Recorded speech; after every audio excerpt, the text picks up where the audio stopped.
Uma saudação a todos os presentes, permito uma saudação muito especial ao Sr. Bispo do Funchal e ver aqui, de facto, esta plateia com tanta gente e maioritariamente com mulheres, com religiosas que dedicam a sua vida, que entregam a sua vida para um grande ideal, é de facto absolutamente extraordinário. E se eu vou falar do presente e do futuro, não posso deixar de falar do passado.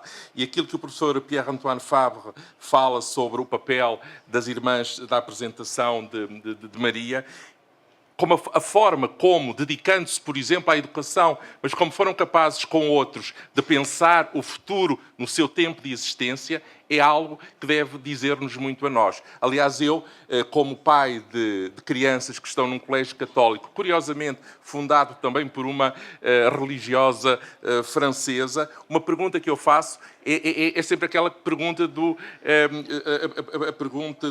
Peggy, quando dizia que grande responsabilidade esta de entregar os meus filhos a quem vai cuidar deles. E por isso, porque a educação, isto é algo central na minha breve comunicação, tem que ver, eu diria que a educação é hoje, na sociedade contemporânea, aquilo que nós podemos dizer uma nova função de soberania, no sentido de que as sociedades, mais do que no passado, já no século XIX, mas mais hoje, no século XXI, um país é aquilo que os seus cidadãos, a formação que têm para que possam estar como estão, e hoje mais facilmente, em qualquer parte do mundo. E quando eu falo aqui neste título, daqui a pouco explicarei um pouco melhor o título, mas Sociedade de Ordens e Desordens, a primeira parte, de facto há aqui um jogo de palavras. Eu, na verdade, quero com isto também honrar o papel das ordens religiosas, e neste caso concreto da vossa ordem religiosa, pelo bem tão imenso, tão significativo que fizeram e que fazem pelo mundo. Mas realmente o título, Sociedade de Ordens e Desordens, Política, Religião e Direito, na época contemporânea. Afinal de contas, que tempo é este em que vivemos? O que podemos fazer? O que devemos fazer? O que é que devemos lançar para o futuro? Ora bem, a sociedade contemporânea caracteriza-se por uma pluralidade de desordens sociais, políticas, simbólicas e institucionais. E convém dizer, desde já, que são desordens que atravessam todos os campos, também o campo religioso, mas que desafiam, neste sentido, estas desordens, os antigos modelos de coesão social, de organização social.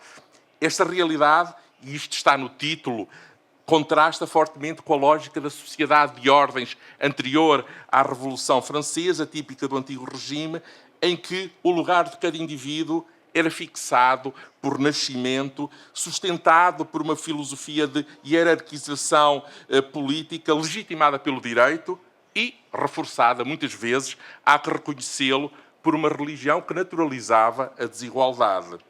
A mobilidade social, e a educação é tão importante para garantir a mobilidade social. Hoje as pessoas querem e precisam, e é justo poder haver a mobilidade social, mas a mobilidade social, económica ou simbólica era praticamente inexistente nestes tempos. Cada um sabia, ou era forçado a saber, qual o seu lugar no mundo. No mundo contemporâneo, essa rigidez foi substituída por uma promessa de mobilidade e de liberdade individual. A modernidade, ao separar os domínios da política, da religião e do direito, criou as condições para a emergência de um novo tipo de pessoa, de um novo sujeito, teoricamente livre, dotado de direitos e com acesso a mecanismos de ascensão social. A secularização da vida política e o advento do Estado de Direito permitiram imaginar sociedades mais horizontais e menos estratificadas. No entanto, essa promessa de mobilidade económica, social, cultural, não se realizou de forma equitativa. O que temos hoje é uma multiplicação de desordens que minam as estruturas que deveriam garantir o acesso igualitário a essas possibilidades. A desigualdade económica extrema, a fragmentação do espaço público, a crise da representação política, o retorno dos fundamentalismos religiosos e a instrumentalização do direito, sim, a instrumentalização do direito por interesses particulares, revelam que a mobilidade social é frequentemente um mito ou um privilégio. Paradoxalmente, na sociedade de ordens, e agora não de ordens religiosas, mas na tal sociedade em que, de facto, as pessoas nasciam onde nasciam e não podiam dali sair, apesar da rigidez, a sociedade de ordens, ou na sociedade de ordens, existia uma forma de ordem simbólica que, ainda que excludente, oferecia referências estáveis. Na sociedade contemporânea, a promessa de liberdade sem limites gerou um campo de instabilidade e desorientação em que a ausência de estruturas de pertença claras se traduz muitas vezes em angústia social e pessoal antes disso, radicalismos e novas formas de dominação. Assim, a passagem da sociedade de ordens para a sociedade de desordens não é linear nem puramente progressiva.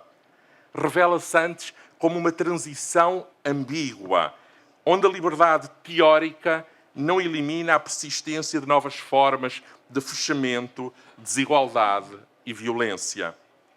A política, o direito, a religião continuam a ser campos fundamentais para pensar estas tensões, ora como fontes de emancipação, ora como instrumentos de reprodução das ordens que pretendem resolver. Deixem-me dizer, se há coisa que eu acho que os colégios católicos não devem fazer, permitam-me uma opinião, é formar as crianças e os adolescentes para a lógica dominante, mas sim também, até numa perspectiva do século XIX, para pensar um mundo alternativo e, nesse sentido, também ser resistência naquilo que, na verdade, leva a mais individualismo, não leva a mais fraternidade.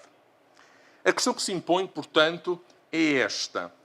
Como reintroduzir uma nova forma de ordem justa numa sociedade marcada pela multiplicação de desordens injustas, sem regressar, por certo, à rigidez das antigas ordens, mas sem cair na anomia contemporânea. O título Sociedade de Ordens e Desordens, Política, Religião e Direito na Época Contemporânea é intencionalmente construído para provocar a reflexão e mostrar este contraste histórico e conceptual. Por um lado, a ideia de ordens e desordens a que eu já me referi. Antes havia uma sociedade dividida em estamentos, de facto, em que ou se era da nobreza, ou do clero, ou do povo, com posições fixas. No entanto, as desordens contemporâneas, no plural e em minúscula, apontam para a fragmentação, a instabilidade e a crise de sentido da sociedade contemporânea. Não há mais um centro hoje em dia, ou uma estrutura rígida que organize os indivíduos. Mas há, também temos de o reconhecer, uma multiplicidade de conflitos, de desigualdades e incertezas. Por outro lado, há aqui uma tensão entre estabilidade e instabilidade. O título sugere que a sociedade de ordens impunha uma estabilidade autoritária a custo da liberdade. A sociedade atual, pelo contrário, vive uma liberdade muitas vezes marcada pela desordem, falta de coesão e crises institucionais. Assim, o título joga com a ambivalência histórica entre o excesso de ordem opressiva e o excesso de liberdade caótica. Por outro lado, a questão do papel da política, da religião e do direito, que foram, historicamente, as instâncias que sustentaram a sociedade de ordens. Na contemporaneidade, esses mesmos domínios estão profundamente transformados. A política vive crises de representação e o direito a religião reaparece em formas fragmentadas ou extremadas. Não nos podemos esquecer disso. E o direito enfrenta desafios perante novos conflitos sociais e tecnológicos.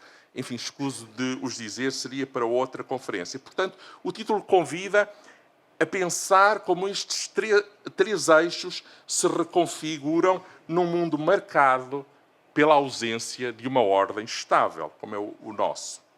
E depois o enquadramento crítico da contemporaneidade.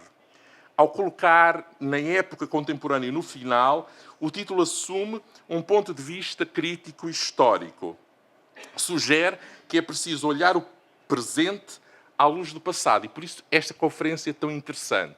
E agora, na perspectiva das irmãs, se eu me posso colocar no vosso lugar, pensar o que as vossas antecessoras e aqueles que com elas colaboraram, o que fizeram, como foram capazes de olhar para o mundo e de pensar qual é o nosso papel transformador deste mundo à lógica dos princípios, ou à luz dos princípios do Evangelho. E, portanto, há aqui uma pergunta. Podemos construir uma nova forma de ordem que respeite a liberdade, sem cair nem na rigidez passada, nem no caos atual? Em resumo, o título é pensado por forma a evocar a história, a problematizar o presente, a articular os campos fundamentais da vida coletiva e a lançar um convite à reflexão crítica sobre o nosso tempo. E se pensarmos na relação que esta temática tem com a democracia, afinal de contas, todos vivemos em democracia, vivemos num Estado de Direito, mas que democracia é esta? Na sociedade de ordens sabíamos que não havia lugar para a democracia. Os indivíduos não eram iguais perante a lei. A participação política era reservada a elites. E o direito servia, essencialmente, para perpetuar privilégios. A religião era muitas vezes usada como justificação da hierarquia social. O nascimento determinava o destino, já eu disse, e a ideia de cidadania universal era impossível. Ao menos o cristianismo, há que reconhecer, dizia, ainda que nas igrejas, ainda que não nas relações com o poder político, que todos eram filhos de Deus, fossem escravos ou homem livre, fossem mulher ou homem, o que é absolutamente notável. E a verdade é que a democracia moderna emergiu como ruptura contra essa ordem fixa, assentando num conjunto de princípios e de objetivos como a igualdade de direitos, a liberdade de pensamento e expressão, a separação de poderes, política, direito, religião, a soberania popular, a justiça, o Estado de Direito. Estes princípios permitiram construir sociedades mais abertas e participativas. No entanto, não garantem, por si sós, a estabilidade democrática. Antes exige instituições sólidas, cultura cívica e justiça social. E a grande pergunta que eu faço para este auditório é: que papel tendes vós, que papel temos nós, que papel, por exemplo, tem a Igreja Católica, concretamente, a oferecer ao mundo contemporâneo, ainda que numa tensão e ainda que em minoria? Eu já lá darei aquela que é a minha resposta, mas que eu não sou original ao defender isso, porque houve, nomeadamente, papas que o defenderam recentemente. Ou seja, a democracia em que vivemos corre o risco, como eu digo, de ser esvaziada por dentro. Formalmente existente, mas fragilizada no plano social e simbólico.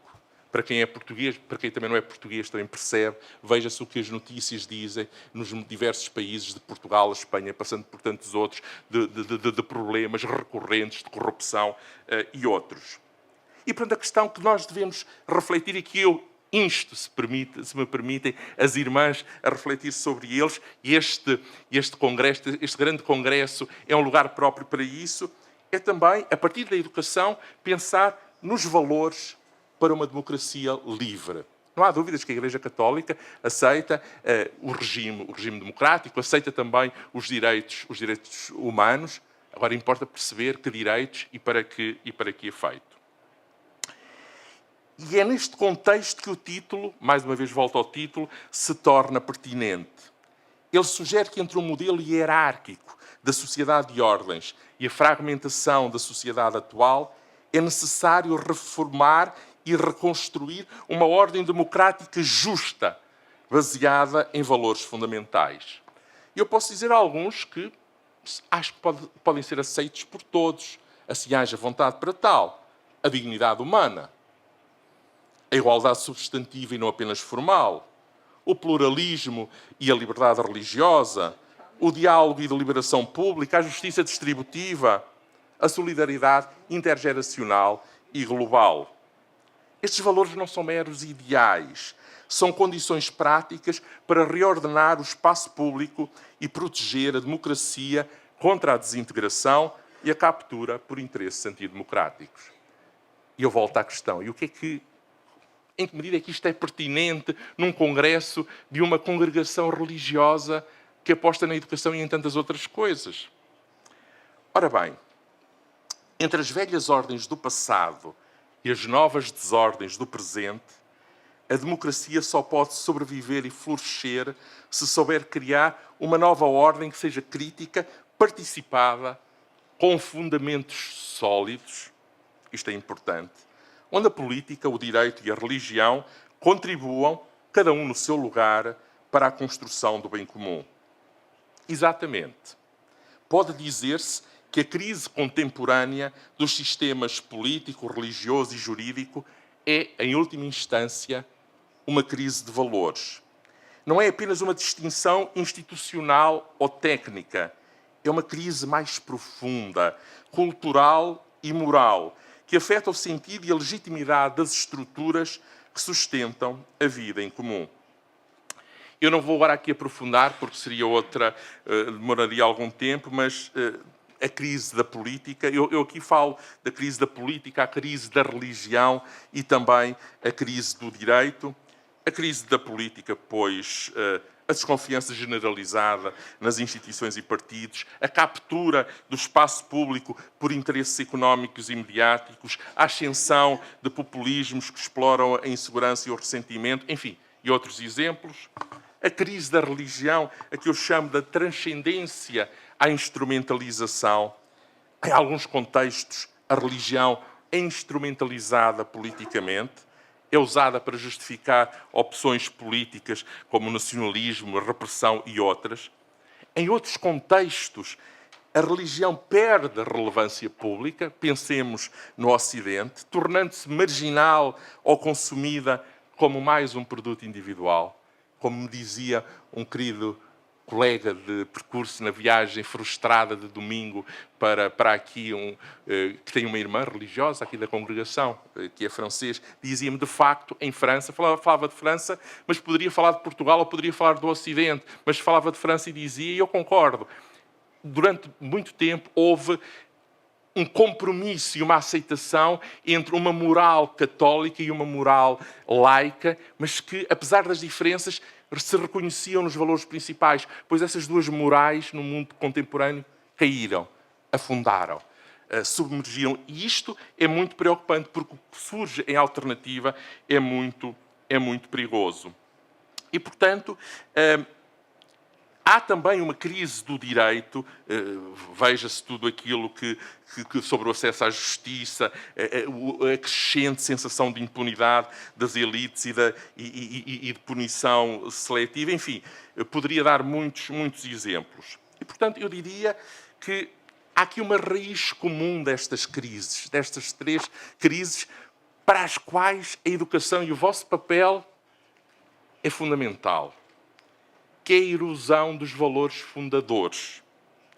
O que liga estas três crises é a erosão de valores comuns, como, eu dou alguns exemplos, verdade. Quem que hoje ousa falar de verdade? Justiça, responsabilidade, solidariedade, serviço do bem comum, que há tempos corrigiam para eu falar de bem comum, porque parece que é uma expressão proibida, não percebo porquê. Ora bem, sem estes valores, a política torna-se manipulação, a religião torna-se ideologia e o direito torna-se uma técnica sem alma. O tecido democrático e social fragmenta-se.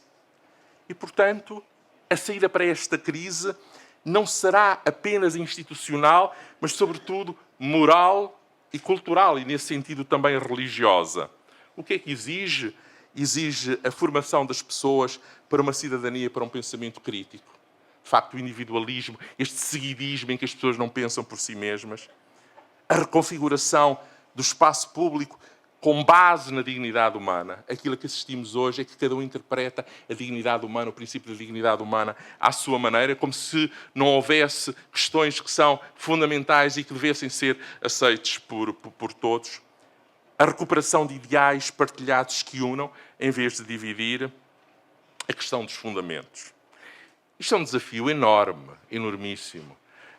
Bento XVI procurou, justificou isto, já João Paulo II também e outros papas, ou seja, no sentido de que, e agora pensando no contributo da religião para a política, ora bem, há na ação política um conjunto de matérias que são de natureza relativa, no sentido de que construir uma ponte ali ou construir um hospital acolá, isso é absolutamente legítimo, que haja quem defenda posições diferentes. Agora, quando se entra em questões que atingem verdadeiramente a dignidade humana, é mais complicado. Ora bem, a disputa sobre os valores, esses que eu referi, verdade, justiça, liberdade, igualdade, dignidade humana, atravessa de forma profunda e tensa, e ouçam isto que eu vos vou dizer, porque é importante, as instituições políticas, jurídicas e religiosas.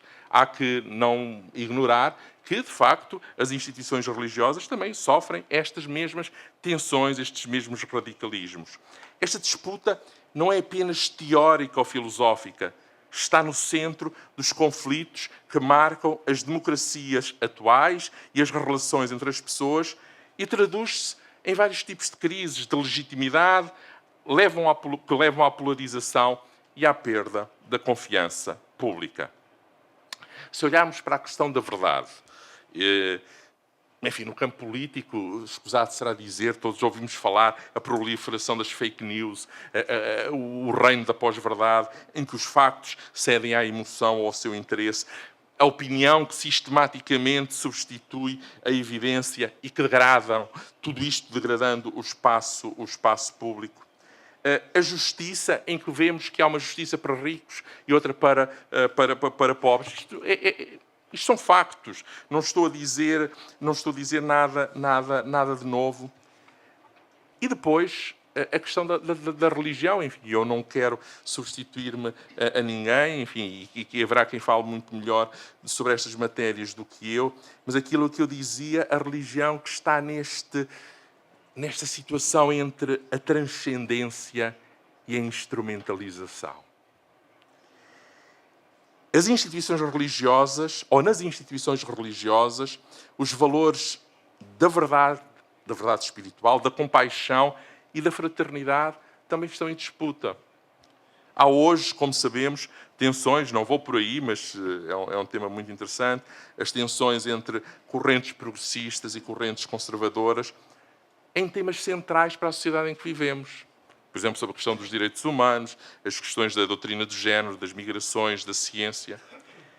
Há religiões que são usadas como instrumento político para legitimar regimes autoritários, reforçar identidades nacionalistas ou atacar minorias. Outras enfrentam crises internas de coerência e autoridade moral devido a escândalos ou à sua dificuldade de dialogar não só com a modernidade, mas com a própria tradição.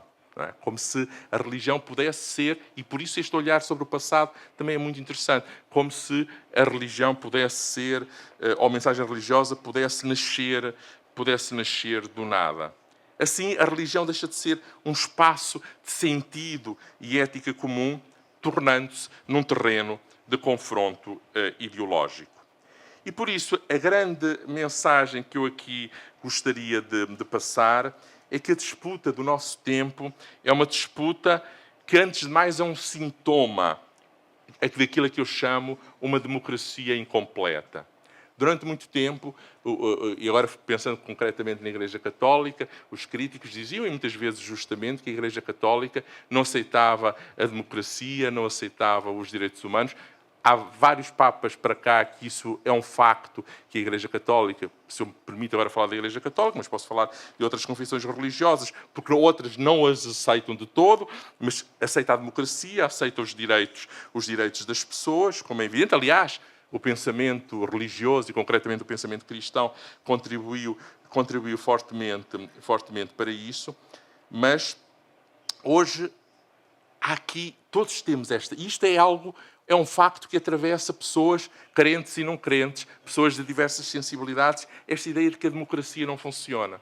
Ora bem, a democracia em si mesma é um regime menos mau, os direitos das pessoas são uma realidade a preservar, porque não há proteção da dignidade humana, sem o reconhecimento de direitos das pessoas, e por isso mesmo como contribuir. Eu já aqui lancei um desafio, e atenção, que eu noto isto na pele, se me permitem, como pai de criança, porque é muito tentador a um colégio ou uma escola católica, enfim, ceder, às vezes por pressões várias, eu reconheço isso, mas ceder àquilo que é o mainstream, ceder àquilo que é o politicamente correto e, portanto, ensinar exatamente aquilo que todas as outras escolas ensinam.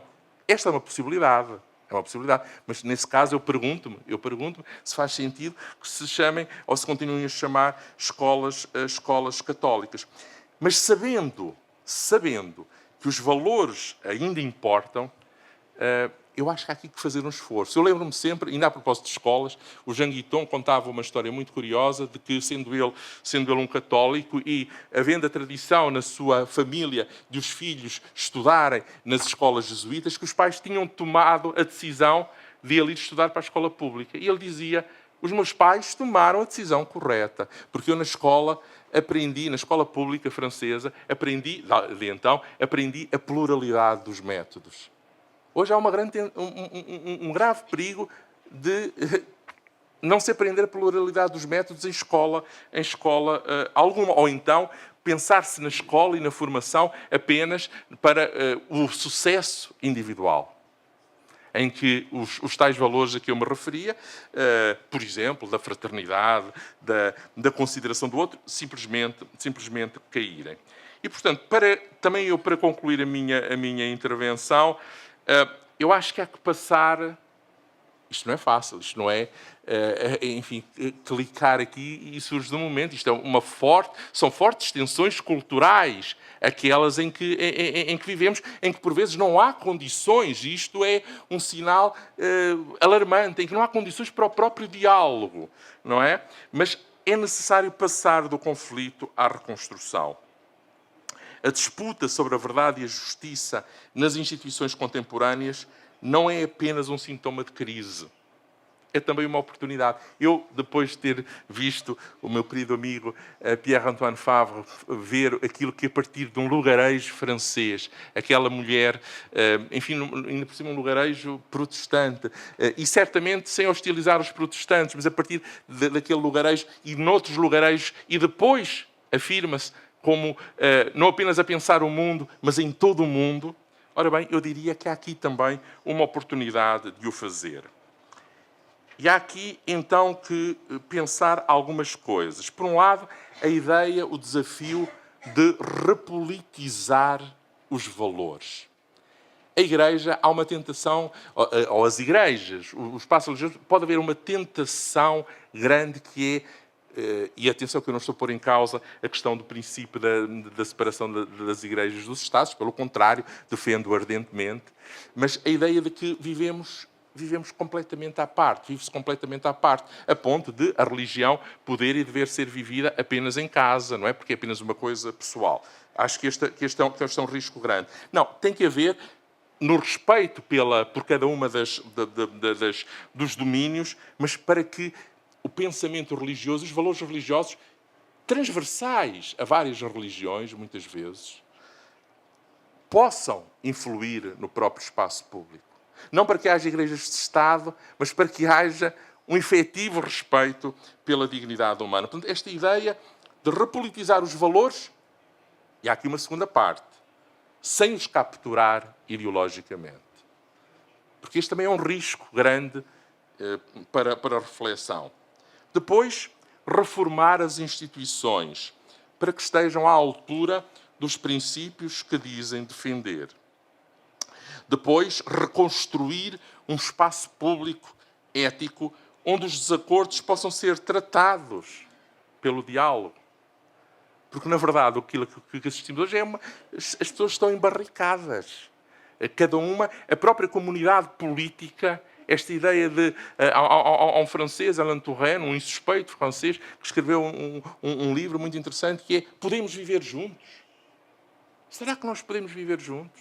E não estou a falar no espaço global, estou a falar no espaço nacional.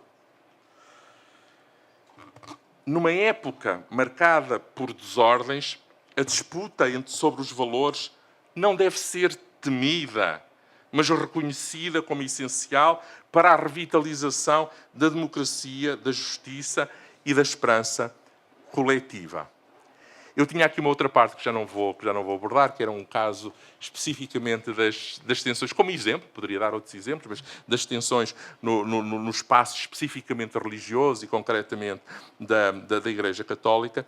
Mas há uma coisa que, mas vou acabar, não vou por aí, mas acabar como comecei para dizer o seguinte: eu fico muito feliz por ver tantas pessoas aqui, por ver tantas mulheres, e por ver tantas mulheres porque no seu papel de religiosas, e eu cruzei-me com muitas, essencialmente brasileiras, mas não só, mas no voo, quer de domingo fracassado, quer de hoje, e de ver a sua alegria, a sua determinação, a sua entrega a algo que as transcende, é absolutamente notável. Portanto, há aqui um caminho de esperança,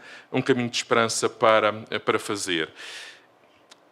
E é importante, eu também há pouco saudei, enfim, só saudei ele, o seu bispo do Funchal, mas também para dizer isto é importante que a hierarquia religiosa católica, neste caso, mas também de outras confissões religiosas, estejam no espaço público para exercerem aquilo que é o seu próprio munus. Aquilo que é o seu próprio munus. E uma das dimensões é esta de pensar os valores. É esta de pensar os valores. Não são outras coisas, a meu ver. É esta de pensar os valores para que as próprias igrejas tenham credibilidade. Não é? E quando eu vejo religiosas, agora falando aqui o caso das religiosas com os seus hábitos, que nós, felizmente, em Portugal, podem estar, e eu acho que é algo importante no nosso país, sabemos que isto se diferencia de outros, que podem vesti-los em qualquer lugar e afirmar a sua identidade, pode-se ir para as ruas para fazer uma procissão do corpo de Deus ou outra. Felizmente que assim é. E, de facto, no respeito por quem não tem crença ou por quem tem outras crenças. Isto é dificílimo, devo dizer. Isto é muito difícil de fazer, mas é absolutamente necessário. E acabando como eu dizia com o Charles Péguy, de facto, foi no Pórtico do Mistério da Segunda Virtude, salvo erro, que ele diz isto de deixar os meus filhos numa escola é algo... Como isto é possível? Isto, de facto, para um pai ou para uma mãe, isto é verdadeiramente marcante. E por isso a responsabilidade enorme que temos todos em nossas mãos, justifica este grande congresso. Felizmente que vieram de todo lugar do mundo, e além de vós, queridas irmãs, também outras pessoas, e que tenham esperança. Porque já agora, e agora mesmo para acabar, e ainda Charles Péguy, no Pórtico do Mistério da Segunda Virtude, como sabem, ele fala das três virtudes cardeais como sendo três irmãs. E a mais pequena de todas, a menina Esperança, é aquela que vai à frente, sem medo de dizer o que pensa, sem medo de estar, seja com o presidente ou com o homem simples, com o vizinho simples. E isto é o contrário da demagogia, porque a demagogia é estar-se num patamar que não é o seu. É hipocrisia, não é? O hipócrita também é aquele que no teatro grego que era chamado, ou melhor, que entrava no teatro sem ser chamado. Pois que nos sintamos todos chamados para um desafio, que é um desafio de toda a humanidade, para fazer um mundo melhor, que não esqueça esta coisa tão importante quanto a dignidade humana. Porque não pode haver aqui interpretações diversas, ou pelo menos não pode haver interpretações tão diversas em que, em nome da dignidade, se diga uma coisa e o seu contrário. Alguma coisa está mal. Muito obrigado.